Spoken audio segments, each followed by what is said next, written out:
Wasaarada Cadaalada iyo Arrimaha Diinta Dowlad Goboleedka Jubaland oo iyadu ku howlan sidii dadka Jubaland ay u heli lahaayeen cadaalad ayaa maanta deegaanka Goobweyn ku qabatay kulan dadweyne oo ku saabsan helida cadaaladda. malaha magaalada suuqyada ganacsiga ay wax isugu keensato bulshada sida qudaarta beeraha ka baxdo beeraley baan nahay.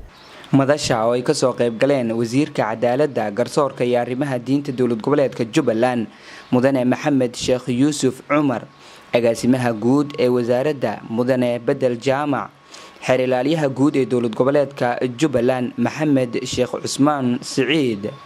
gudoomiye ku-xigeenka dhanka ammaanka magaalada Kismaayo Cabdullaahi Cabdi iyo mas'uuliyiin kale ayay shacabka Goobweyn intii uu kulanka socday waxa ay madaxda wasaaradda la wadaageen baahiyaha deegaanka gaar ahaan arrimaha cadaaladda. goob saldhiga oo aan qofka dunuub lagu soo sheego aanu geyno ma lihiin horta baahidaas mid jirto na hayso weey. waxaan u baahanahay inay wax noola qabto haweenkii waa howl la'aan howl ma qabsadaan waxay qabanayaan guri joog way suuq ma qabno meel aan ku ganacsanna ma leh waa iskaga baahana wax kasta waa dhibaataysannahay Goobweyn tuulada hadanahay.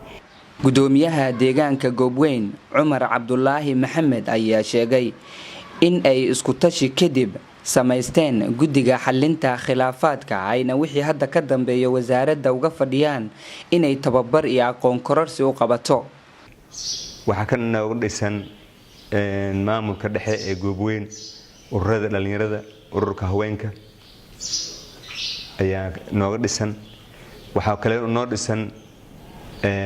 guddiga khilaafaadka iyo xalinta ee deegaanka Goobweyn waxa weeye mudane Saacid Wasiir annagu Goobweyn waxa noo dhisan qaybaha kala gedisan oo aan soo sheegay muddo shaqeynayeen ayaguna waxaan u codsan lahayn seminaaro haday jiraan in seminaaradaas inaan helno. gudoomiyaha tuulada Goobweyn wuxuu ka dhawaajiyay in guddi khilaafaad uu jiro loona baahan yahay in seminar la siiyo. arintaas waa dhab insha Allah taala hadii aad codsateen horay ayuu u jiray waana idin soo gaari doona insha Allah waqtigeena suga waxa idiga horeeyay yoontay waxa idiga horeysa qaam markaas aad tihiin idinka ugu dambeeyo. xeer ilaaliyaha guud ee dowlad goboleedka Jubaland Maxamed Sheekh Cusmaan Saciid ayaa sharaxaad dheer ka bixiyay arrimaha xalinta khilaafaadka waxa uu xusay in wasaaradda cadaaladda ay leedahay awood lagu soo dhisayo gudiyada khilaaf bixinta. arrimaha cadaaladda ama dad ummad inaad u garnaqdo aad bay u adag tahay waxyaalaha la qabto waxa waaye waxyaalaha u adag waaye kiisaska aad gelaysiin waa labo kiisas aan waxa jiro xaal masuur laga gali karin mugtaawadayaasha guddiga xalinta khilaafaadka waa xaal masuur waxa noocaasna ah kiisaskaas qaarkood adduunyada dhan way ka jirtaa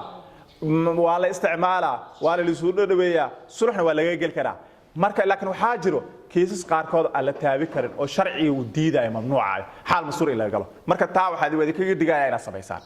waxa kamid ah kiisaskaas kiis kufsi inaad xaalka gashaan mamnuuc waay dilka inaad xaalka gashaan waa mamnuuc. arrimaha guddiga xalinta khilaafaadku allaga howlgalo. wasiirka wasaaradda cadaaladda garsoorka iyo arrimaha diinta dowlad goboleedka Jubaland mudane Maxamed Sheekh Cusmaan Cumar Abu Yuusuf oo kulanka soo xiray ayaa sheegay in tababaro ay ka faa'iideysato bulshada halkan ku dhaqan ay u qaban doonaan ayna muhiim tahay si garaadkooda kor loogu qaado. waxaan insha Allah taala isku dayeynaa qaybtan degmada weyn la socota xeeladahan waa jooga waa isku xidho doona hadii wixii tartana wixii waxaan leeyahay tababar ah iyo wixii wax qabad ah kulli waa isku xirnaan doona. tan kale xalinta khilaafaadka laga hadla xalinta suxaafa faahiye aadna ugu soo noqonaya xeeladaha waxa laga hadlayo marka waxa way dadka sulx qeer qofka inuu sulxi uu sameeyo oo walaalka aad cafisid waxa waa iska adduunyo gacanti wax cafisa marka wixii sulxa waa wax fiican seemri annaguna marka insha Allah Soomaaliyeena wax badan kala dhaxmaray cafis badan aan u baahanaa iyadoo laga faa'iideynaa bisha soon hadda aan ku jirno waxaan rajaynayaa inaan is wada cafin doono annagoo dhan kadibna aan xurnimadeena ka shaqeyn doono annaguna ka dawlad ahaan waxaan isku dayi doonaa inaan waxaan u taaganahay 4 saac waxaan u taaganahay. Cabdullaahi Xuseen Kilas, telefishinka caalamiga Ariel, Kismaayo. Kismaayo.